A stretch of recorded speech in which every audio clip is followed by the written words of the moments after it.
Chemical bonding start करते हैं तो ये एक तरह का अट्रैक्शन होता है जो दो या दो से ज़्यादा सिमिलर और डिसिमिलर एटम के बीच होता है, उन दोनों को एक साथ रखने में।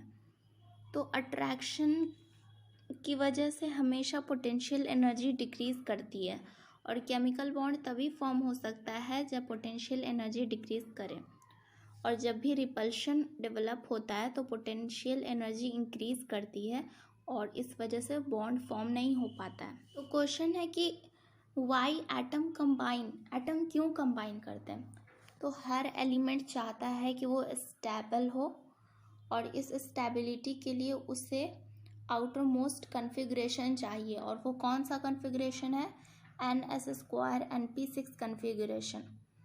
और इस कन्फिग्रेशन को कहते हैं ऑक्टेट कन्फिग्रेशन, और इस रूल को कहते हैं ऑक्टेट रूल। एक्सेप्ट हीलियम जिसका कन्फिग्रेशन है 1s2, इसे ड्यूएट कन्फिग्रेशन कहते हैं और इस रूल को ड्यूएट रूल कहते हैं। तो नेचर में सिर्फ 6 एलिमेंट्स ऐसे हैं जिनके पास ऑक्टेट कन्फिग्रेशन है या ड्यूएट, हाईली स्टेबल हैं और किसी से रिएक्ट नहीं करते हैं। Helium, neon, argon, krypton, xenon and radon. हर एलिमेंट अपना नियरेस्ट इनर्ट गैस कन्फिग्रेशन पाना चाहता है।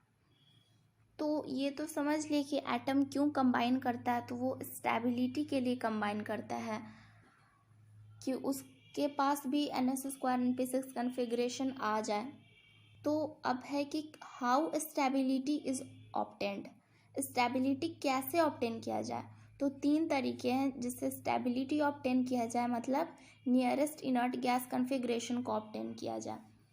पहला by the loss of electron, by the gain of electron, and third is by the sharing of electron. तो लॉस, गेन और sharing के basis पे केमिकल बॉन्ड को 3 टाइप्स में डिवाइड किया गया: आयोनिक बॉन्ड और electrovalent bond, covalent bond and coordinate और डेटिव बॉन्ड। जब एक एटम और दूसरे एटम के बीच बॉन्ड बनता है, और वो कैसे बनता है? कंप्लीट ट्रांसफर ऑफ इलेक्ट्रॉन से बनता है, तो उसे आयोनिक बॉन्ड कहते हैं। और ionic bond loss and gain of electron से बनता है। आयोनिक बॉन्ड हमेशा 2 डिसिमिलर एटम के बीच में बनता है। कैसे बनता है आयोनिक बॉन्ड? मेटल जिसके पास लो आयोनाइजेशन पोटेंशियल हो और नॉन मेटल जिसके पास हाई इलेक्ट्रॉन अफिनिटी हो, इन दोनों के बीच में बनता है। अकॉर्डिंग टू फजन, आयोनिक बॉन्ड के फॉर्मेशन के लिए कौन कौन से फेवरेबल कंडीशंस हैं? तो पहला तो ये कि कटायन का साइज बड़ा होना चाहिए, लार्ज, एंड अनायन जो होना चाहिए वो छोटा होना चाहिए, और चार्ज डेंसिटी लो होनी चाहिए।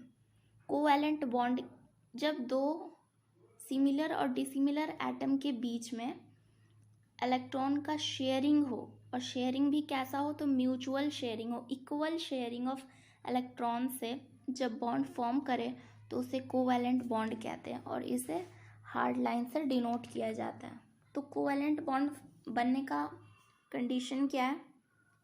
पहला तो ये कि सिर्फ अनपेयर्ड इलेक्ट्रॉन ही शेयरिंग में पार्ट ले सकते हैं, और दूसरा कि शेयर्ड पेयर इलेक्ट्रॉन का अपोजिट स्पिन होना चाहिए। अगर एक क्लॉकवाइज है तो दूसरा एंटी क्लॉकवाइज।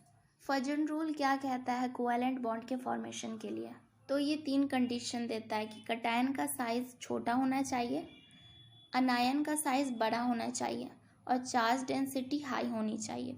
कोवैलेंट बॉन्ड 2 तरीके के होते हैं, polar covalent bond and non polar covalent bond. तो एज अ शॉर्ट में तुम समझ लो कि पोलर कोवैलेंट बॉन्ड कहते किसे हैं?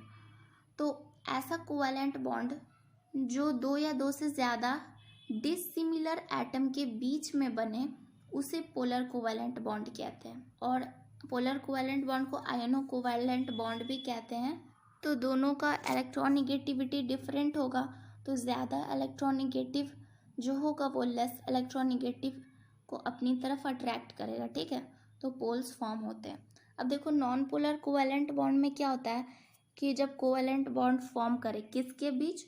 तो 2 या 2 से ज़्यादा सिमिलर एटम के बीच में, मतलब हैविंग द सेम इलेक्ट्रॉनिगेटिव, उसे नॉन पोलर कोवैलेंट बॉन्ड कहते हैं, जैसे H2Cl2 ये सब। अब कोऑर्डिनेट बॉन्ड और डेटिव बॉन्ड किसे कहते हैं? तो ये एक स्पेशल टाइप का कोवैलेंट बॉन्ड होता है जिसमें शेयरिंग तो होता है लेकिन सिर्फ एक साइड से शेयरिंग होता है। सिर्फ एक साइड का जो एटम होता है वो इलेक्ट्रॉन को शेयर करता है, जिसे डोनर कहते हैं, और दूसरा एटम उस इलेक्ट्रॉन को एक्सेप्ट करता है, जिसे एक्सेप्टर कहते हैं। कोऑर्डिनेट बॉन्ड फॉर्म होता है डोनर और एक्सेप्टर के बीच में, और इसे डिनोट किया जाता है एरो से। कोऑर्डिनेट बॉन्ड फॉर्म होने के लिए क्या क्या कंडीशन चाहिए? पहला तो ये कि डोनर एटम के पास एटलीस्ट एक लोन पेयर इलेक्ट्रॉन हो। लोन पेयर इलेक्ट्रॉन वो पेयर ऑफ इलेक्ट्रॉन होता है जो शेयरिंग में पार्ट नहीं लेता है। एक्सेप्टर के पास एक वैकेंट मतलब खाली ऑर्बिटल हो, ताकि वो पेयर ऑफ इलेक्ट्रॉन्स को एक्सेप्ट कर सके। और एक बार जब कोऑर्डिनेट बॉन्ड फॉर्म हो गया तो वो सिंपल कोवैलेंट बॉन्ड की तरह ही बिहेव करेगा, जैसे O3 और CO2, ये इसका एग्जाम्पल है।